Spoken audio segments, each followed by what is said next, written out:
मित्रों, आज हम बात करेंगे पुत्रदा एकादशी व्रत के बारे में। पुत्रदा एकादशी व्रत कब किया जाता है और इसकी व्रत की कथा क्या है, इसके बारे में आज हम बात करेंगे। मित्रों, हिंदू धर्म में एकादशी के व्रत का बहुत ही अत्यधिक महत्व माना गया है। कहा जाता है इस दिन व्रत रखने से मनुष्य को मोक्ष की प्राप्ति होती है। भारतीय हिंदू संस्कृति में हर महीने की 11वीं तिथि को एकादशी का व्रत उपवास किया जाता है और 11वीं तिथि को एकादशी कहा जाता है। यह तिथि अत्यंत पवित्र तिथि मानी जाती है। वर्ष भर की 2 एकादशियों को पुत्रदा एकादशी के नाम से जाना जाता है और इस दिन पुत्र प्राप्ति के लिए व्रत किया जाए तो बहुत ही अत्यधिक फल मिलता है। मित्रों, पौष महीने और श्रावण महीने के शुक्ल पक्ष की जो एकादशी होती है उसे पुत्रदा एकादशी कहा जाता है। अंग्रेजी कैलेंडर के अनुसार पौष महीना जो है वो दिसंबर या जनवरी महीने में होता है और श्रावण महीना जो है वो जुलाई अगस्त के महीने में आता है। तो इनमें शुक्ल पक्ष जो होता है, शुक्ल पक्ष की एकादशी को पुत्रदा एकादशी कहा जाता है और ये एकादशी जो है इसे पवित्रा एकादशी के नाम से भी जाना जाता है। मित्रों, आगे हम बात करें तो धार्मिक मान्यता के अनुसार एकादशी के दिन दान, स्नान और तप करने से पुण्य मिलता है। पुत्रदा एकादशी का व्रत संतान प्राप्ति के लिए अमोघ बताया गया है। इस व्रत से संतान की समस्याओं का निवारण भी सरलता से हो जाता है। एक कथा मैं आपको सुनाऊंगा। इस कथा के अनुसार द्वापर युग के आरंभ में एक महिष्मती नाम की नगरी थी। उस नगरी के राजा का नाम जो है महिजीत था, लेकिन महिजीत जो है वो पुत्रहीन थे। उन्हें किसी भी तरह की संतान नहीं थी। उनके पास राज्य का सुख था पर वे सुखी नहीं थे। उनका मानना था कि जिसके पास संतान न हो, जिस व्यक्ति को संतान न हो, उसका ये लोक और परलोक दोनों ही दुखदायक होते हैं। पुत्र सुख की प्राप्ति के लिए राजा ने अनेक उपाय किए, परंतु राजा को पुत्र की प्राप्ति नहीं हुई और बुढ़ापा आता हुआ देखकर अपने प्रतिनिधियों को बुलाया और कहा, मैंने कभी भी देवताओं और ब्राह्मणों का धन नहीं छीना है, किसी दूसरे की धरोहर को मैंने हड़पा नहीं है, प्रजा को हमेशा मैंने पुत्र के समान चाहा है। मैं अपराधियों को भी पुत्र और भाइयों की तरह देखता हूँ, उन्हें दंड देता हूँ, पर शत्रु की तरह नहीं देखता हूँ, उन्हें भी पुत्र और बांधवों की तरह दंड देता हूँ। कभी किसी से मैंने कोई प्रकार की घृणा नहीं की है, सबको एक समान माना है और सज्जन लोगों की हमेशा मैं पूजा करता हूँ, उनका मैं आदर करता हूँ। फिर भी मेरे पुत्र नहीं है, सो इस वजह से मैं बहुत ही दुखी हूँ। इसका क्या कारण है? जब राजा ने प्रजा को, अपने मंत्रियों को ये बात बताई तो वे लोग भी चिंतित हुए और वे किसी ऋषि की तलाश में गए और ऋषि की तलाश के लिए वे वन घूम रहे थे तो उन्होंने एक आश्रम देखा।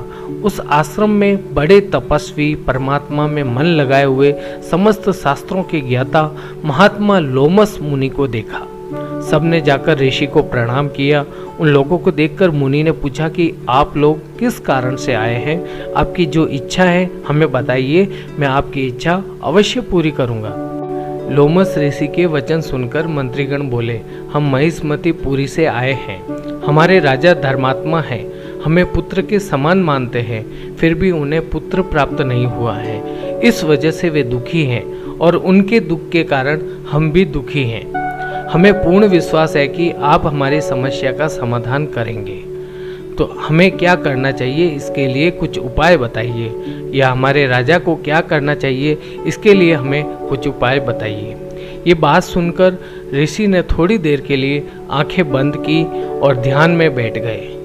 उसके बाद उन्होंने राजा के पूर्व जन्म की बातें जानकर मंत्रियों से कहा कि आपके राजा जो है वो पूर्व जन्म में एक निर्धन व्यक्ति थे और निर्धन होने के कारण उन्होंने पूर्व जन्म में कई बुरे कर्म भी किए। ये एक बात है जब राजा एक गांव से दूसरे गांव व्यापार करने के लिए भी जाया करते थे। एक समय ज्येष्ठ मास के शुक्ल पक्ष की द्वादशी के दिन दोपहर का समय था।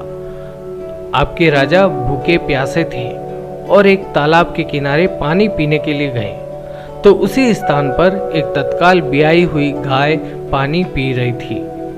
तो राजा ने उस प्यासी गाय को जल पीते हुए हटा दिया और स्वयं खुद पानी पीने लग गए। इसीलिए राजा को उस गाय का श्राप झेलना पड़ा। ये दुख उसी वजह से झेलना पड़ रहा है।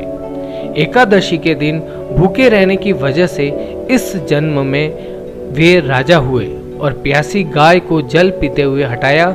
इस कारण उन्हें पुत्र वियोग का दुख सहना पड़ रहा है।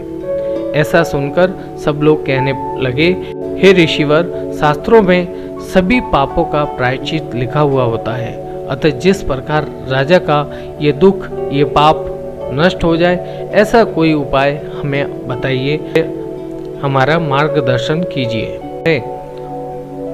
लोमस मुनि कहने लगे, श्रावण मास की शुक्ल पक्ष की एकादशी, जिसे पुत्रदा एकादशी कहा जाता है, तुम सब लोग वही व्रत करो और आपके राजा को भी यही व्रत करने के लिए कहो। ये पूर्व जन्म का पाप इस एकादशी से अवश्य नष्ट हो जाएगा, साथ ही राजा को पुत्र की प्राप्ति अवश्य होगी। लोमस ऋषि के ऐसे वचन सुनकर मंत्री प्रजा सहित नगर लौटे और राजा को ये बात बताई। तो जब श्रावण मास के शुक्ल पक्ष की एकादशी आई तो ऋषि के बताए अनुसार राजा ने और प्रजा ने एकादशी का व्रत का पालन किया और जागरण भी किया।